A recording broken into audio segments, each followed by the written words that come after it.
5 semanas, hoy es la sexta, que titulamos El Evangelio. Y voy a empezar leyendo el versículo base del día de hoy, que ha servido tal vez como el versículo, tal vez primario, ¿verdad? Con el que empecé la primer prédica, que es solamente un versículo, pero resume mucho en la esencia de lo que hemos estado aprendiendo, que es Romanos 1:17, que dice: porque en el Evangelio la justicia de Dios se revela por fe y para fe, como está escrito, mas el justo por la fe vivirá. Si ustedes no han venido por las últimas 5 semanas, estamos en esta serie donde estamos poniendo un fundamento de qué es lo que creemos como iglesia, ¿verdad? Y creemos que el Evangelio es la base sobre la cual tenemos que empezar.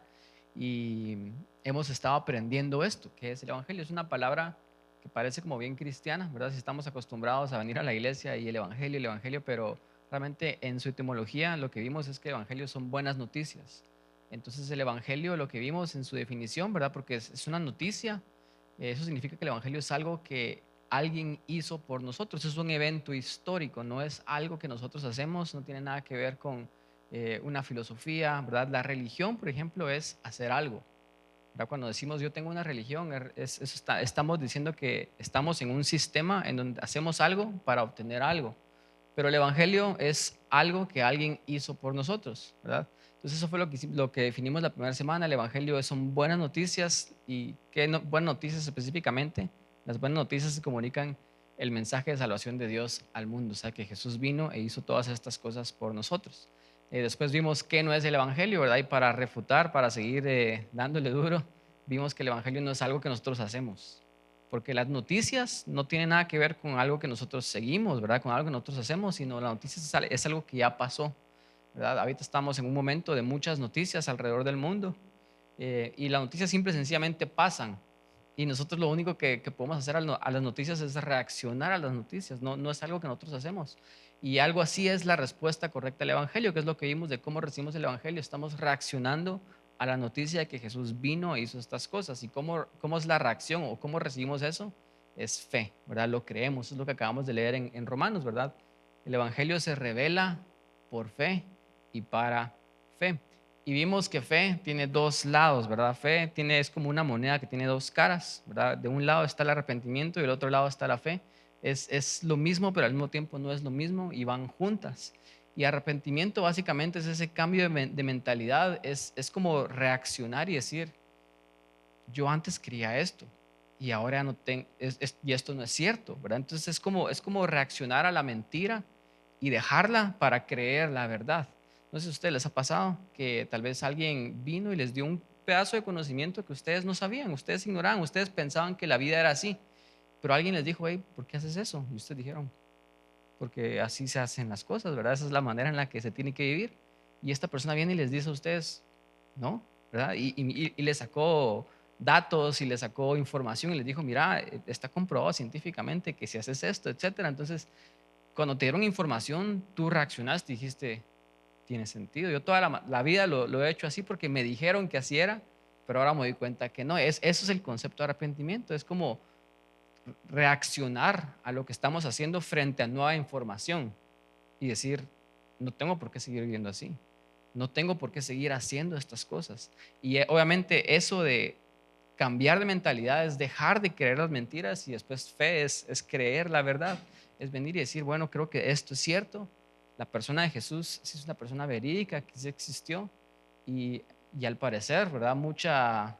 Todo esto apunta a que Él realmente era Dios, entonces voy a poner mi fe en Él, ¿verdad? Entonces eso es como recibimos el Evangelio. Pero la semana pasada vimos que después de todo eso, siempre hay un problema en nuestras mentes, porque si estamos, va a decir, ¿verdad? Y lo he dicho muchas veces y lo voy a seguir diciendo hoy, el Evangelio no es algo que hacemos, sino es algo que alguien hizo por nosotros. Entonces eso nos lleva al problema de, ¿y ahora qué? ¿Verdad? O sea, ¿qué tengo que hacer? Ahora que ya estoy aquí en el Evangelio, ¿qué tengo que hacer? ¿Verdad? ¿Cómo vivo? Y muchas personas eso lo llevó a pensar y a decir, bueno, si el Evangelio no es algo que yo tengo que hacer, entonces yo puedo hacer lo que yo quiera hacer. Y eso tampoco es el Evangelio. Entonces, la semana pasada vimos que este evento, ¿verdad? Histórico de que Jesús vino, que eso es el Evangelio. Jesús no solamente vino y murió, y eso es nada más lo que hizo, sino con eso, con su muerte, lo que Él compró por nosotros, fueron muchísimas cosas que Pablo las lista en Efesios 1, la semana pasada lo leímos, ¿verdad? Y Efesios 1 lista todas las cosas que Jesús hizo por nosotros y compró por nosotros y nos dio a nosotros. Y de hecho es una oración larga en Efesios 1 de 11 versículos en donde Pablo empieza a escribir y no para de escribir. Y ahora que ya estamos en el Evangelio, ya lo hemos creído, ahora nos toca descubrir qué son todas esas cosas que Jesús hizo por nosotros. Y Pablo al final de esa carta, él decía, yo oro para que Dios a ustedes les dé sabiduría, les dé entendimiento, les alumbre los ojos de su corazón, para que ustedes puedan entender estas cosas y creerlas. Y Pablo de alguna manera está diciendo, porque si podemos entender el Evangelio, entonces lo vamos a vivir, lo vamos a experimentar. Y Pablo no termina su discurso con, bueno, ahora que ya creyeron el Evangelio, ahora tienen que hacer cosas. Sino Pablo termina su discurso con, ahora que ya creyeron el Evangelio, créanlo cada vez mejor, créanlo cada vez más, descubran todo lo que el Evangelio tiene y eventualmente cuando ustedes realmente lo entiendan y los ojos de su corazón van a ser alumbrados, ustedes van a empezar a vivirlo. No sé si a ustedes les ha pasado que tal vez cuando empezamos esta serie, ustedes vieron eso, el Evangelio, y muchos de ustedes, tal vez que ya son cristianos de años, dijeron, qué básico, que están enseñando cosas demasiado básicas en esta iglesia, yo ya estoy más avanzado para aprender esto. Y como que de alguna manera pensamos que esto es como el ABC, ¿verdad? La clase de principiantes, pero ahora que ya sabemos esto, tenemos que pasar a las cosas más avanzadas y tenemos que saber toda la escatología y tenemos que saber todas las doctrinas y tenemos que saber un montón de temas, inclusive bien filosóficos, porque eso es lo que nos corresponde como cristianos avanzados.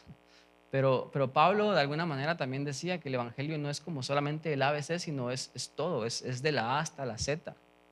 Y el Evangelio es el fundamento de nuestra vida, no es algo que tenemos que aprender cuando estamos empezando y después pasamos a cosas más avanzadas, sino Pablo decía, tenemos que entenderlo y procesarlo internamente y no solamente entenderlo y procesarlo en nuestro intelecto, sino pedirle a Dios que nos revele esta verdad cada vez más, porque si la entendemos cada vez más y Dios nos está iluminando, entonces lo vamos a vivir.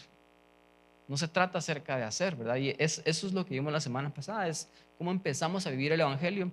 Lo que me lleva a la última pregunta, y esta va a ser la pregunta más práctica, se los prometo, que la pregunta es, ¿cómo podemos cambiar con el Evangelio? Que es el mensaje de esta prédica, ¿cómo cambiamos con el Evangelio? Y esta va a ser la pregunta más práctica y estoy tratando de seguir el modelo de Pablo. Si ustedes leen las cartas de Pablo, Pablo siempre empezaba con doctrina.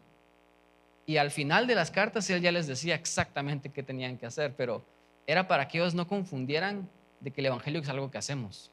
Entonces primero les daba el fundamento doctrinal, les daba la doctrina, la teoría, y al final se ponía bien práctico, ¿verdad? Pero nunca lo hacía al revés, porque Pablo sabe de que el fundamento, y eso es lo que va a decir una y otra vez, y lo que Pablo decía en Efesios 1, el fundamento siempre es el Evangelio, y mientras más lo entendamos, mientras más lo internalicemos, mientras más Dios nos alumbre a entenderlo, entonces más vamos a vivirlo, más vamos a experimentarlo y eventualmente el Evangelio va a producir fruto, va a cambiarnos. Tim Keller tenía una frase, que es un pastor, y él tenía esta frase que él decía, el Evangelio no es algo que hacemos, es algo que alguien hizo por nosotros, pero aún así el Evangelio resulta en una nueva vida, ¿verdad? Y Jesús también dijo algo similar. Jesús dijo, por sus frutos los conoceréis.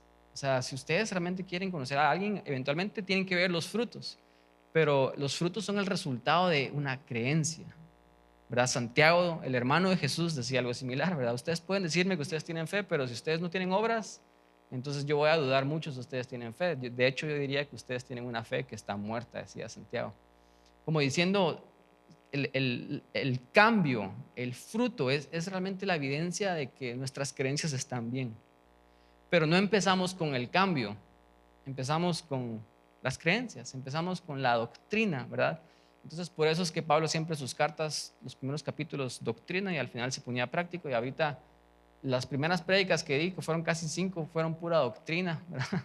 Y tal vez un poco difíciles de entender, un poco a veces complejas, pero hoy va a ser como el mensaje más práctico, donde vamos a aterrizar a tal vez cosas prácticas de cómo esto realmente nos puede cambiar el Evangelio. Y antes de entrar a eso, solo les quiero poner una imagen que la voy a usar de referencia y se las quiero recordar porque la vamos a usar por el resto del mensaje, que es esta imagen donde Moisés está en el desierto con el pueblo de Israel y el pueblo de Israel una vez más pecaron en contra de Dios, ¿verdad? Ellos están ahí, Dios los liberó de la esclavitud y ellos están quejándose de que, ¿por qué Dios nos liberó de la esclavitud? ¿Por qué estamos en este desierto? Y empezaron a hablar mal en contra de Dios, como usualmente nosotros a veces lo hacemos, ¿verdad? A veces se nos olvida de dónde nos sacó Dios. Y Dios mandó serpientes venenosas a que definitivamente los iban a matar, ¿verdad? Entonces ellos se arrepienten y van con Moisés y le dicen: Moisés, perdónanos, hemos pecado contra Dios y contra ti, pedirle a Dios que quite estas serpientes de acá. Entonces Moisés va con Dios y le dice: Dios, ¿qué hago? ¿Verdad? Y Dios viene y le dice a Moisés: mira, anda a hacer una serpiente de bronce y la pones en un palo y lo pones ahí en alto. Entonces cada vez que una serpiente muerda a alguien, lo que la persona tiene que hacer es ver a la serpiente y el veneno no les va a hacer daño, ¿verdad? Súper extraño, ¿verdad? Súper random esta forma en la que Dios a veces opera, ¿verdad? Y la gente cuando leyó esa historia, esto pasó en el Monte Oro, cuando el pueblo real está en el desierto, va a aparecer una imagen ahí. Cuando Dios hizo esto, la gente tal vez, no sé si lo entendían realmente y decían: qué extraño. O sea, ¿por qué Dios no solamente si Él es Dios, Él podía decir que se fueran las serpientes? O que el veneno de una vez, de un día para otro ya no les hiciera daño, ¿verdad? Pero no, Dios hizo esta imagen bien extraña de mandar a hacer una serpiente de bronce, ponerla en un palo y ponerla en alto. Y lo único que el pueblo tenía que hacer es ver a la serpiente si habían sido mordidos y el veneno no les iba a hacer efecto, ¿verdad? Y eso no tenía sentido hasta que Jesús en Juan 3, Él está hablando con un fariseo que se llama Nicodemo y le dice, ¿verdad? Así como Moisés levantó la serpiente, ¿verdad? Y el pueblo de Israel tenía que ver esa serpiente para ser salvo, así es necesario que el Hijo del Hombre, o sea que yo, dice Jesús, sea levantado para que todo aquel que me mire, ¿verdad? Todo aquel que en Él crea no se pierda, mas tenga vida eterna. Y Jesús ata los cabos y viene y trae sentido a esta analogía bien extraña, ¿verdad? De una serpiente. Entonces, básicamente, esta no es explicación mía, esto es solo trabajo de leer comentarios bíblicos y lo que la gente más inteligente que yo ha descifrado la interpretación de esto, pero hay muchas personas, muchos comentaristas que dicen que la serpiente de bronce, ¿verdad? Para trabajar el bronce tiene que trabajar con fuego, entonces involucra un proceso de, de juicio, ¿verdad? El fuego está asociado con el juicio, entonces esa serpiente significa que el pecado ya fue juzgado, ¿verdad? Y fue juzgado, ¿verdad? En una cruz y fue puesta en alto, Jesús fue resucitado, entonces eso es lo que significa Jesús, Él pagó el precio de nuestro pecado, ¿verdad? El pecado ya fue juzgado y lo hizo a través del sacrificio en la cruz. Y lo único que tenemos que hacer ahora para todos los que hemos sido mordidos por el pecado, ¿qué? Es ver a Jesús, ver al evento histórico del Evangelio. Y es ilógico, porque nosotros decimos, eso no es una forma de salvarnos, tenemos que hacer cosas, pero la Biblia dice, el Evangelio dice, no, no hay nada que podamos hacer, ya estamos perdidos, ya nos mordió el pecado, ya estamos condenados a morir. Y lo único que podemos hacer es ver a Jesús. Entonces, esa imagen se las quiero traer otra vez a memoria porque representa mucho lo que el Evangelio es. ¿Qué es el Evangelio? No es algo que hacemos. Es simple y sencillamente el evento histórico al cual tenemos que voltear a ver. Cada vez que nosotros somos mordidos por el pecado, cada vez que estamos en problemas, cada vez que necesitamos un Salvador, tenemos que voltear a verlo y ver al Evangelio constantemente, ¿verdad? No es hacer cosas. Y esa es como la analogía que quiero traer el día de hoy. Otra analogía sería, no sé cuántos músicos hay acá o tocan algún instrumento, saben algo de música, ¿verdad? Yo más o menos toco guitarra y no sé si ustedes saben que para afinar una guitarra, tú puedes afinar una guitarra eh, una nota con respecto a la siguiente nota. Entonces, por ejemplo, quieres afinar una cuerda, entonces tocas la nota que esa cuerda es y puedes afinar una cuerda con la siguiente cuerda, ¿verdad? Y así puedes afinar el resto de tu guitarra.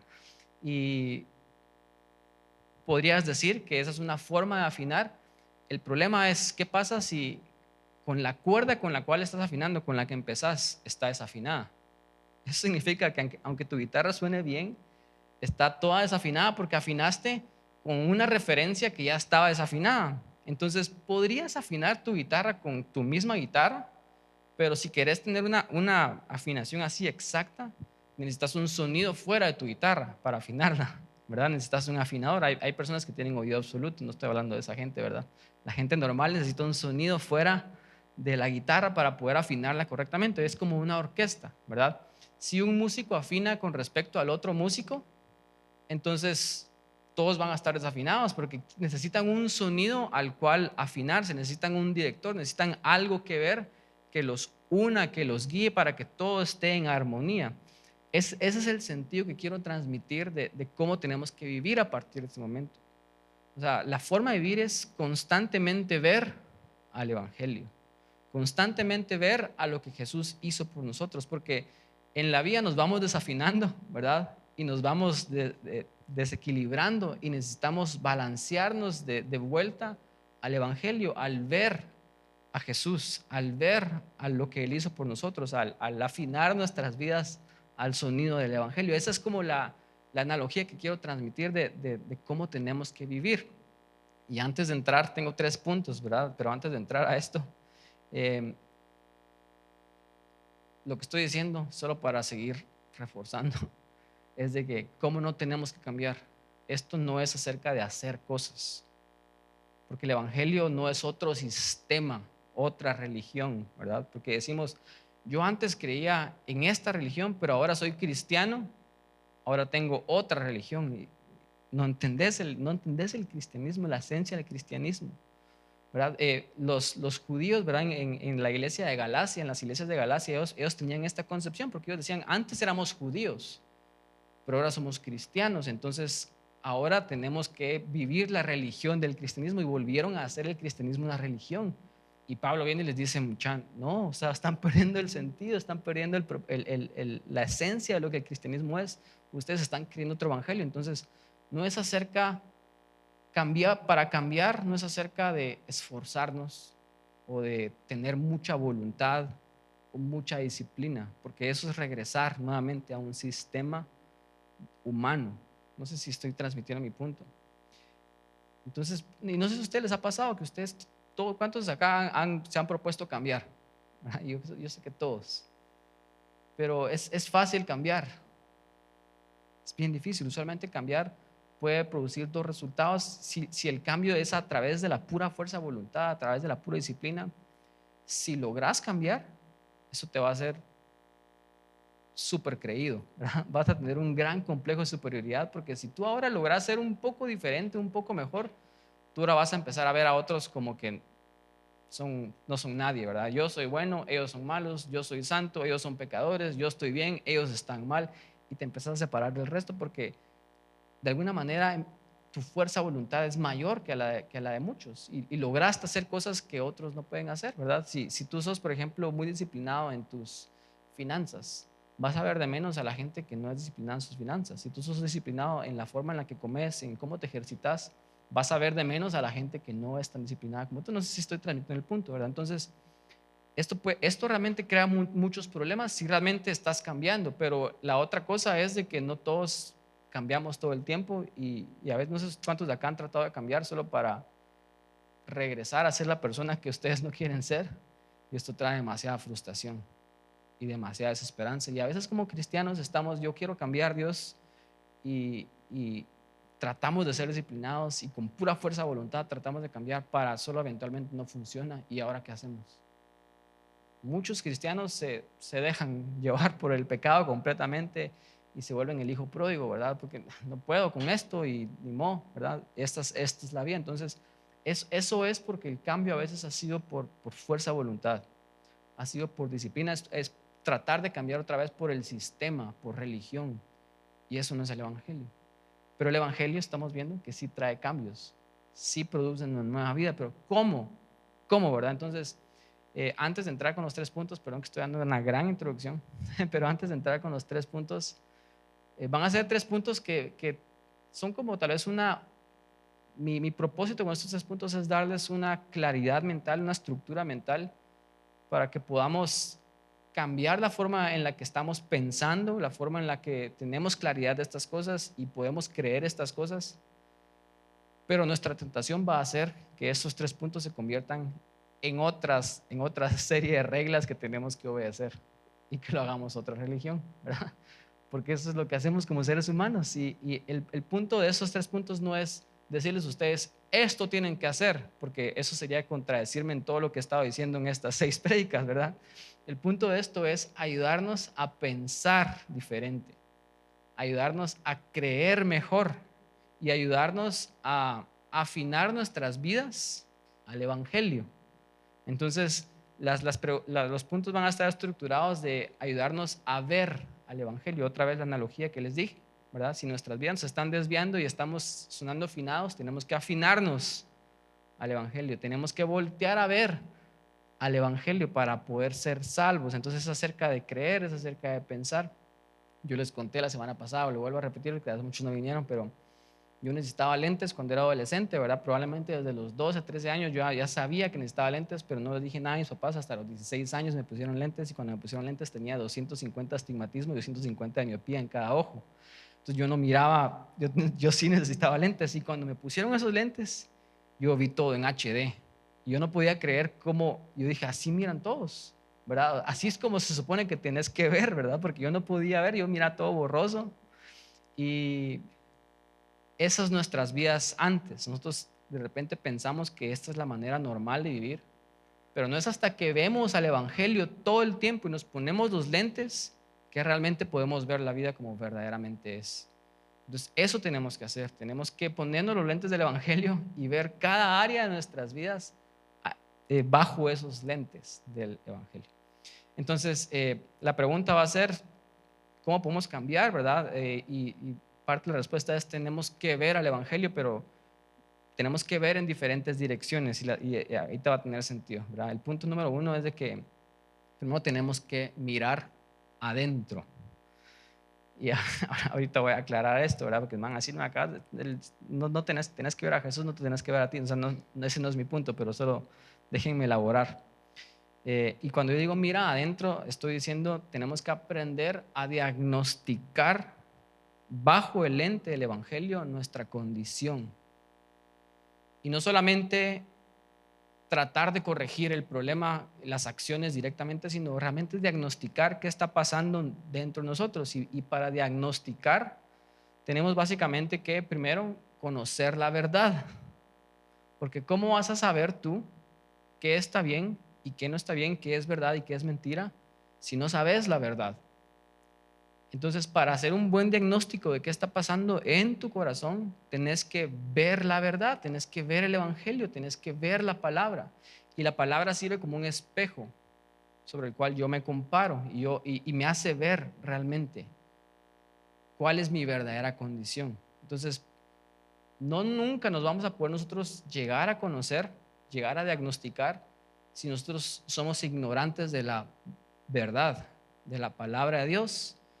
Eso refuerza el hábito. Todos acá deberíamos de leer la Biblia todos los días. Y no solo leerla porque, bueno, la notificación me está tirando y quiero que otros miren que la leo todos los días, sino leerla porque realmente quiero aprender, quiero saber qué es lo que no está bien de mí. ¿Verdad? O tal vez saber si estoy bien, estoy progresando, estoy haciendo un efecto. Yo necesito, si no conozco la verdad, no me puedo diagnosticar, pero después no es solamente acerca de, bueno, la Biblia dice que tengo pecado o esto o otro, sino la vida es mucho más compleja de si es pecado o no es pecado. ¿Verdad? ¿Cuántos sabemos acá de que hay muchas cosas que nosotros sabemos que son pecado y esas no las hacemos?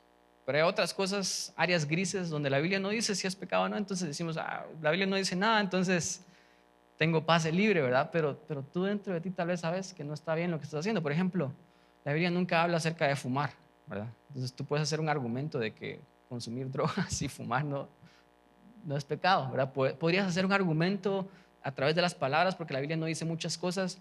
Entonces, no solamente acerca de qué está bueno, qué está malo, qué es pecado, qué no es pecado, ¿verdad? Porque obviamente esas cosas tienen que ser claras, pero es un paso más allá de realmente poner nuestra vida a la par del Evangelio, y el Evangelio es ese espejo que nos va a hacer ver y nos va a decir, mira, yo sé que técnicamente no es que estés así como súper mega perdido, pero no estás bien.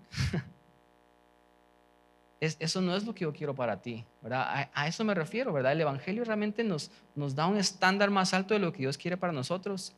Y cuando estoy diciendo esto, lo que quiero que identifiquemos cuando hacemos este diagnóstico, donde nos estamos viendo hacia adentro y estamos haciendo un diagnóstico de nuestra vida, no es solamente ver los pecados externos, las cosas que estamos haciendo que sabemos que no están bien, sino empezar a ir más profundo y ver la motivación de por qué estamos haciendo esas cosas. No es solamente ver, por ejemplo, una manzana y decir, este es el problema del árbol, sino es ver qué es la raíz, qué es lo que está produciendo este problema, porque eso es usualmente lo que hacemos en nuestras vidas. Nosotros vemos nuestras vidas y tal vez sabemos que mentir, por ejemplo, es malo, pero el problema no es que mentí necesariamente, o solamente si es un problema, es un pecado, pero el problema es por qué mentí. Esa es la raíz el que realmente tenemos que diagnosticar, ¿verdad? Y obviamente cuando vamos en oración, no sé si ustedes acá han mentido alguna vez, seguro sí, pero cuando vamos en oración y le decimos, Dios, perdóname porque mentí. Y ahí se queda, es una solución superficial, pero el diagnóstico que yo estoy hablando es realmente identificar por qué mentí, y si nosotros entendemos eso y lo llevamos en oración, eso realmente va a empezar a producir un cambio auténtico y profundo en nosotros. Y mi punto es este, por ejemplo, cuando ustedes mienten, ¿por qué usualmente mentimos? Y aquí voy a generalizar, ¿verdad? Hay muchas razones por las cuales una persona puede mentir, pero usualmente mentimos porque si decimos la verdad, esa verdad nos está amenazando en algún nivel en nuestra vida.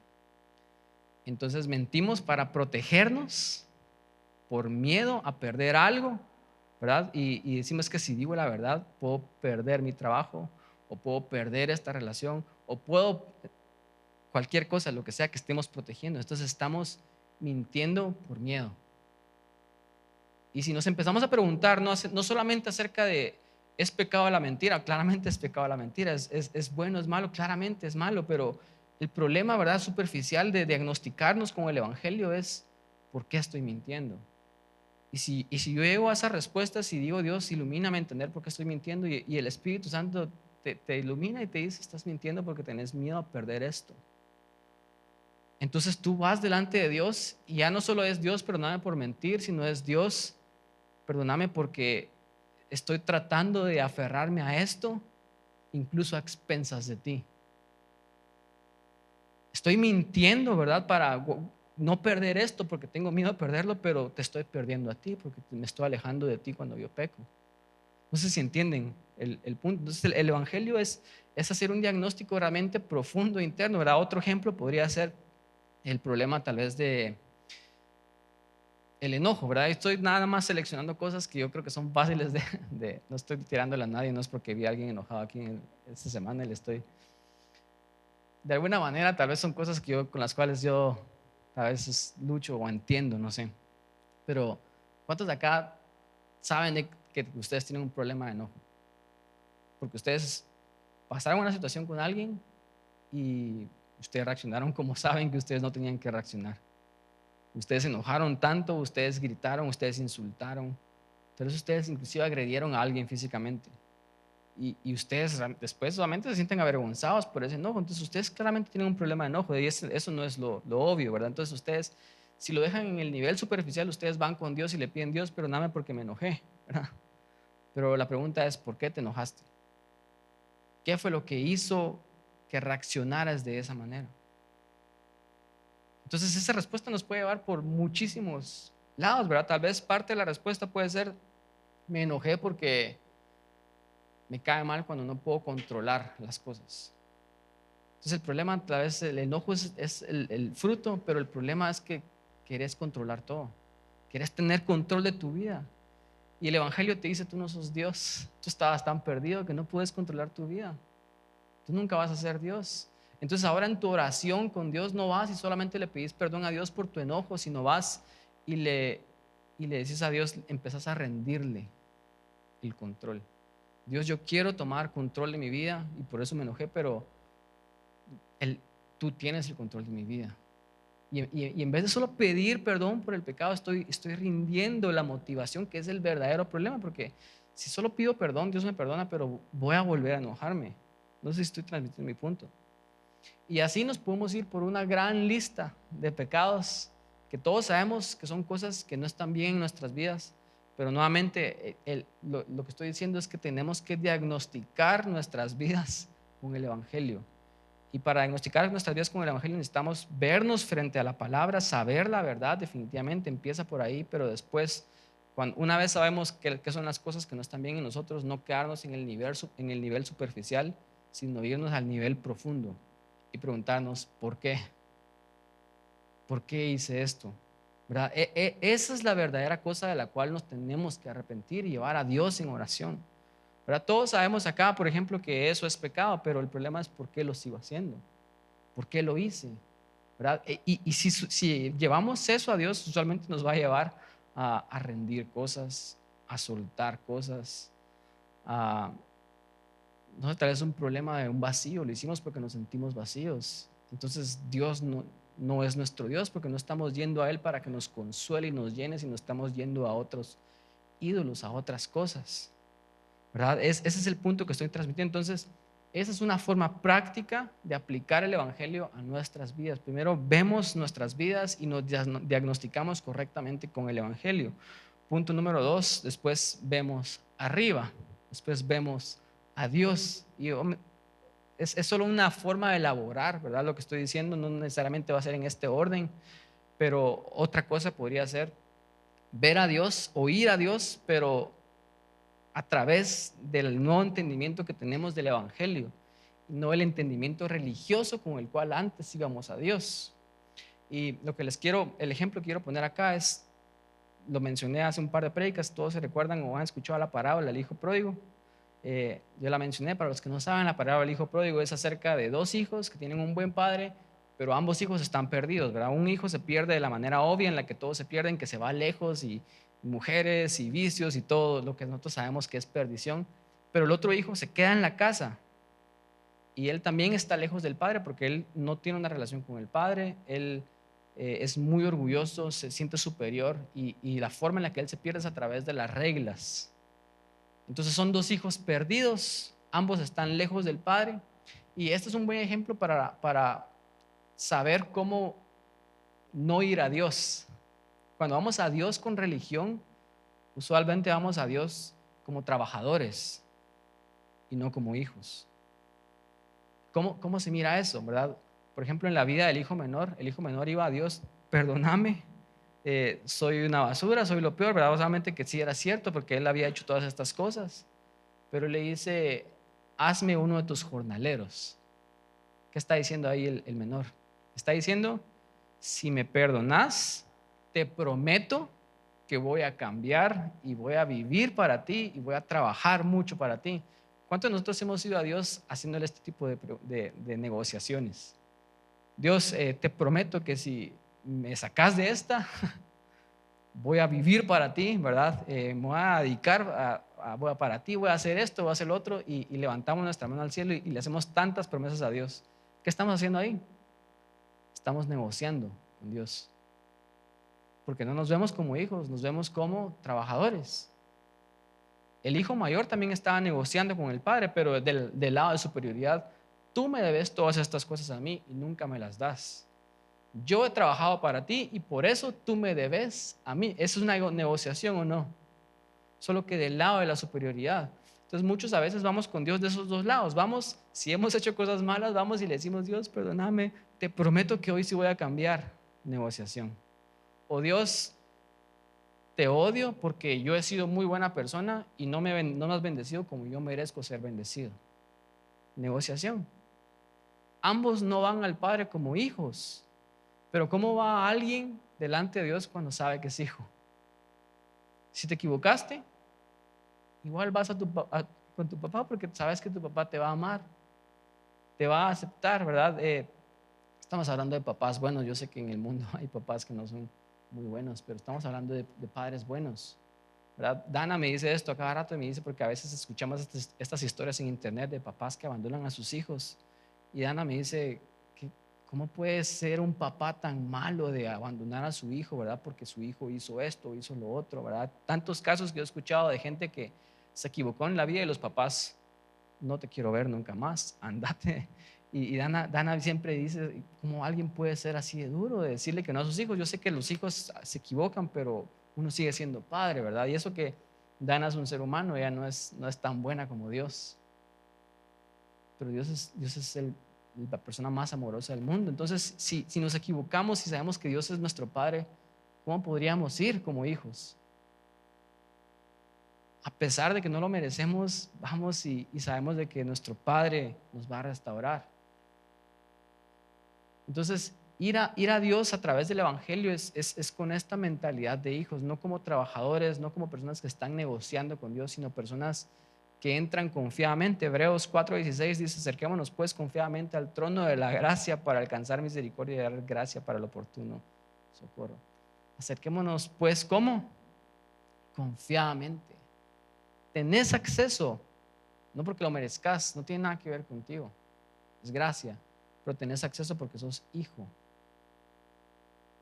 No sé si estoy transmitiendo mi punto. A veces vamos con Dios como trabajadores y estamos negociando con Él, ¿verdad? Ya sea del lado de no lo merecemos o del lado de Dios, me tenés que pagar, me tenés que hacer esto porque he sido muy bueno. Pero ir como hijo es saber de que todo es gracia. Pero al mismo tiempo, por esa gracia podemos entrar confiadamente porque somos hijos, ¿verdad? Y Pablo es básicamente su discurso en Efesios 1, ¿verdad? Él viene y él dice, ¿verdad? Se los voy a leer, Efesios 1:16, dice, no ceso de dar gracias por vosotros, haciendo memoria de vosotros en mis oraciones para que el Dios de nuestro Señor Jesucristo, el Padre de gloria, os dé espíritu de sabiduría y revelación en el conocimiento de Él, alumbrando los ojos de vuestro entendimiento para que sepáis cuál es la esperanza a la cual los ha llamado y las riquezas de su gloria. ¿Qué está haciendo Pablo acá? Él está entrando como hijo. Él dice, primero él entra con agradecimiento y él entra con esperanza, sabiendo que como hijo él va a encontrar solo buenas cosas del Padre. ¿Cuántos entramos delante del Padre con culpa o con esa negociación? Dios, por favor, haceme esto, dame esto y te prometo que voy a vivir de esta manera. Pero Pablo entra con agradecimiento porque todo es gracia, Dios, gracias. Y después entra con esperanza porque él sabe, tú eres tan bueno, yo no merezco todas esas cosas, pero toda esta esperanza y todas estas riquezas me las das porque simple y sencillamente eres bueno. Esa es la forma también correcta de acercarnos a Dios frente al Evangelio, no como trabajadores, sino como hijos. Y punto número 3, y con este termino, otra forma de aplicar el Evangelio prácticamente es mirar afuera. Entonces llegamos a mirar adentro, hacer un diagnóstico con el Evangelio en nuestras vidas, ir a Dios, mirar arriba y relacionarnos con Dios a través del Evangelio, lo que Jesús hizo por nosotros. Y por último, mirar afuera, ¿verdad? Y parte de esto es cómo nos relacionamos unos con otros. Nosotros somos seres relacionales, todos. Dios nos creó a su imagen y semejanza. Él es un Dios trino, y porque Él es trino, parte de su esencia es que es un Dios relacional. Entonces, creados a imagen y semejanza a Dios, fuimos creados para relacionarnos unos con otros. Y hay una razón por la cual Dios todo lo hizo bueno, excepto Génesis 2:18, no es bueno que el hombre esté solo. ¿Por qué Dios lo hace todo bueno y después dice, esto no está bien, ¿verdad? Y no es porque Él se haya equivocado, sino es porque Él quería hacerle saber a Adán y a nosotros de que necesitamos relaciones con otros seres humanos. Entonces, así como Él se relaciona con Él mismo, porque Él es un Dios trino, nosotros necesitamos relacionarnos con nosotros, los unos con los otros. Y Dios mismo dice, hay un vacío, ¿verdad? No vacío, pero hay una necesidad humana que yo no voy a llenar, que los seres humanos tienen que llenar con ellos mismos. Que no es bueno que el hombre esté solo. Y Él no dijo, no es bueno que el hombre esté solo, voy a ir yo y lo voy a llenar. No, Él le dio otro humano. Entonces, fuimos creados para relacionarnos unos con otros. Entonces, por eso creo yo que el Evangelio se tiene que vivir en comunidad.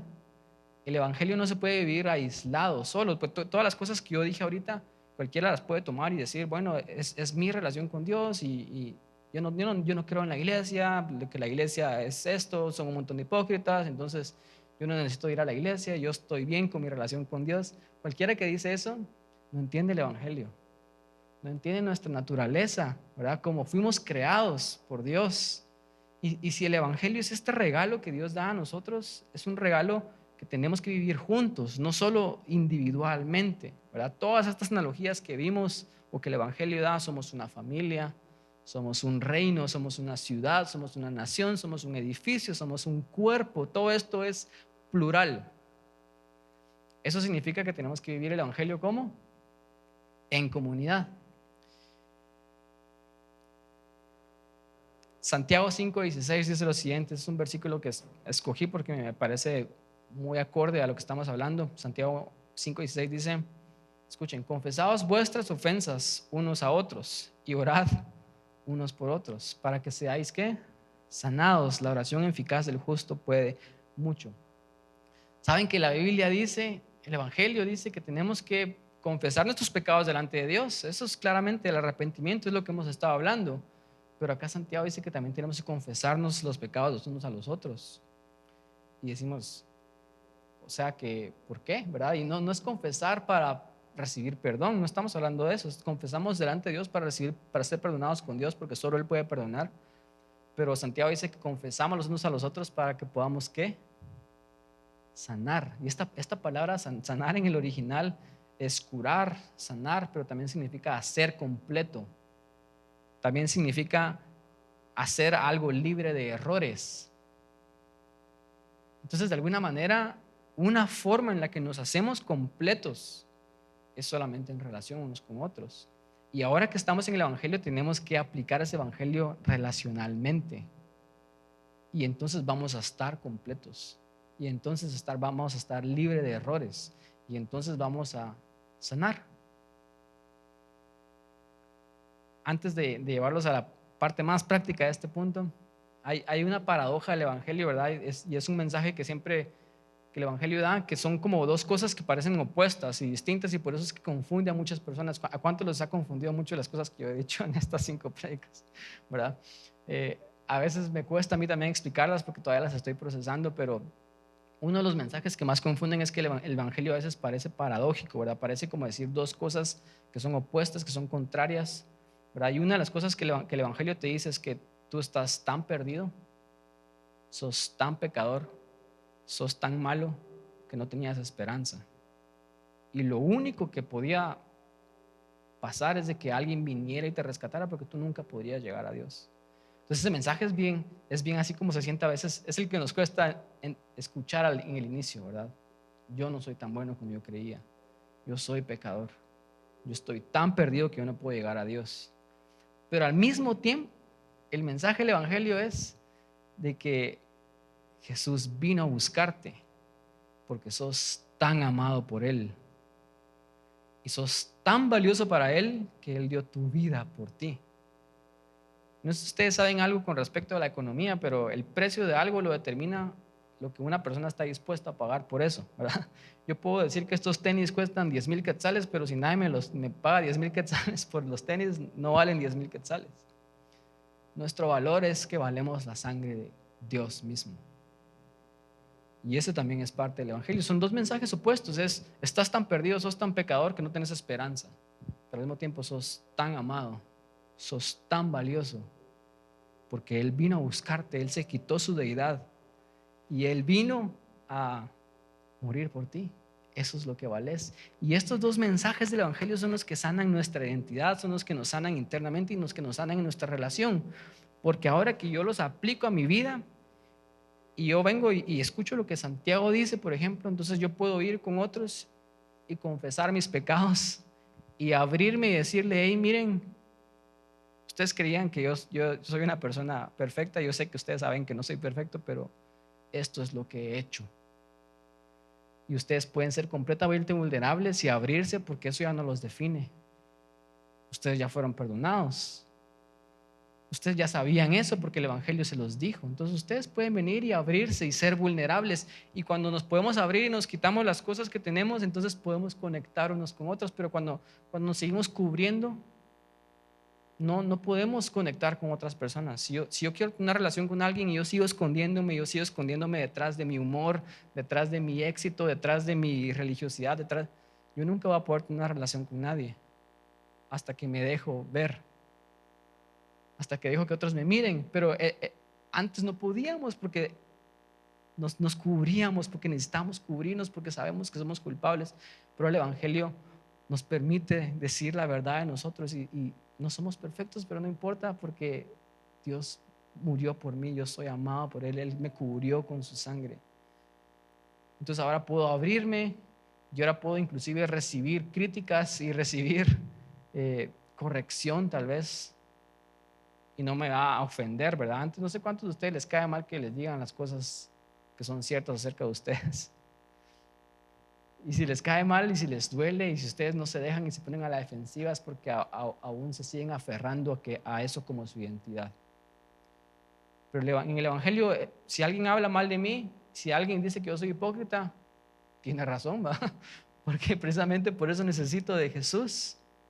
Si alguien me da una corrección tal vez y antes me hubiera aplastado, me hubiera lastimado porque me cuesta escuchar que yo no soy perfecto, ahora la puedo recibir y es información porque eso no me define al final. Y la recibo y digo, bueno, tal vez tiene razón, necesito cambiar esto, porque lo que me define es lo que Jesús hizo por mí. Y también ahora yo puedo ver a otros con los mismos lentes y dar gracia a otros. Yo puedo ver a la persona que se equivocó y ya no me siento superior y digo, yo sabía que se iba a caer esta persona porque no está bien, porque no está en la voluntad de Dios, porque no está siguiendo su palabra, porque no es tan espiritual como yo soy espiritual. Yo puedo ver a esa persona y tener gracia y decir, ese es mi hermano menor. Yo soy el mayor y yo tal vez estoy viviendo justamente y religiosamente y soy más correcto, pero eso no me hace mejor que esa persona. Yo algún día también estuve como él. Entonces me permite tener la gracia para ir y ayudar y restaurar sin guardar resentimiento y poder ser el hermano mayor que fui destinado a ser. ¿Qué es eso? Eso es aplicar el Evangelio a nuestras relaciones. Nos va a pedir que nos pongamos de pie, vamos a terminar orando.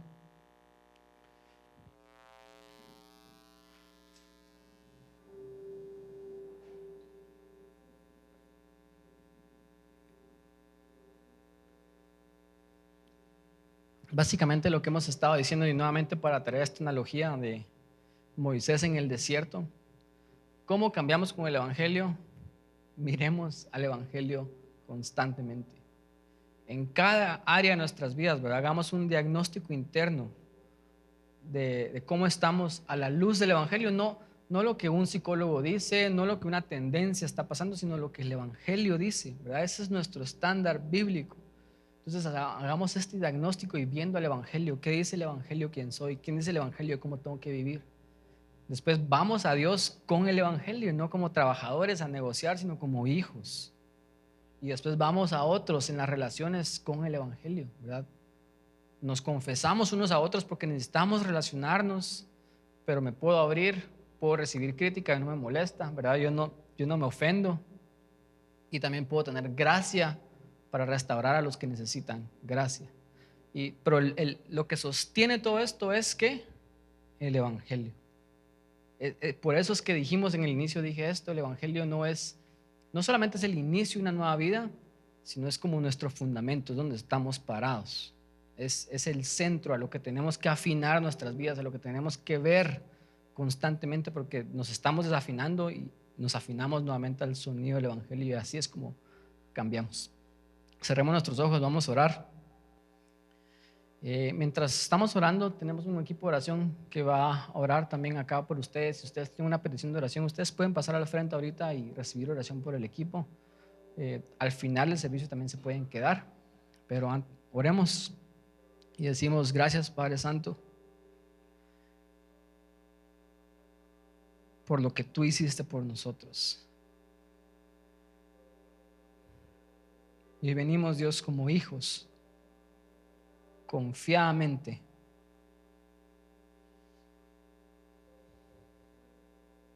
ya no sin condenación, con vergüenza, con culpa, sino como hijos. Sabemos que no somos perfectos, que hemos fallado, pero seguimos siendo hijos. Nos acercamos al trono de la gracia confiadamente para hallar gracia en nuestra necesidad, en nuestro socorro. Padre, cuán grande amor tú nos has mostrado en lo que tú hiciste por nosotros. Cuán grande amor, Dios, es el mensaje del Evangelio. De que estábamos tan perdidos, Dios, sin ti, sin esperanza, que tú tuviste que bajar del cielo, literalmente, buscarnos. Y éramos nosotros como esa oveja, Dios, que tú fuiste, buscaste, cargaste y regresaste sobre tus hombros. Tú pagaste el precio de nuestro pecado, Dios. Tú nos compraste de vuelta a ti. Y ese amor, Dios, es el amor en el cual queremos meditar por el resto de nuestras vidas, el amor en el cual queremos constantemente seguir viendo. Porque hoy hemos aprendido, Dios, que no son obras, no son acciones lo que nos cambia, sino es entender cada vez mejor el amor de lo que tú hiciste por nosotros. Ayúdanos a verte a ti, Jesús, constantemente. Cada vez que sintamos, Dios, el peso del pecado, Dios, la mordida del pecado, cada vez que nos alejemos, cada vez que nos sintamos sin esperanza, cada vez que estemos, Dios, afectados por la vida y todas las cosas que estamos pasando, Dios, que nuestra reacción siempre sea verte a ti y lo que tú hiciste por ti, Dios, por nosotros, porque eso es algo que afecta nuestras vidas de manera práctica, Dios. Gracias, Padre Santo, te amo. Lo único que podemos hacer ahorita en este momento es agradecerte. Y como Pablo, Dios, venir, ahora que recordamos todas estas cosas, venir y darte gracias, Jesús, por lo que hiciste por nosotros. Gracias, Jesús, por salvarnos. Hoy, Dios, nos llenamos de esperanza por recordar todas las cosas que tú hiciste y tienes preparadas para nosotros, porque el Evangelio solo es el inicio de una nueva vida. Y nos llenamos de esperanza, Dios, en medio de un mundo oscuro, en medio de un lugar, Dios, tal vez no favorable. Nos llenamos de esperanza sabiendo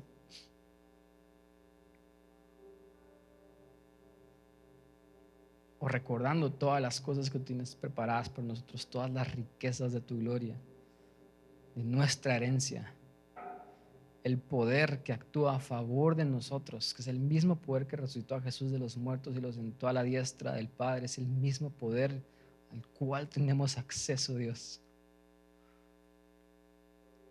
Hoy terminamos, Padre Santo, este momento con agradecimiento y con esperanza, Padre Santo. Espíritu Santo, te pedimos que nos ayudes constantemente a recordarnos de voltear a verte a ti, de ir a ti, Dios, como hijos, de ir a ti, Jesús, como el Salvador que eres, sabiendo que tú nos vas a salvar, de ir a ti, que es como el Espíritu Santo, de saber de que tú eres nuestro amigo y tú estás en cada momento con nosotros. Gracias, Padre Santo, te damos por este momento, en tu nombre oramos, amén. Si quieren pasar a recibir oración, aquí hay un equipo de oración que quiere orar por ustedes. ¿Por qué no terminamos dándole un aplauso a Dios por este momento?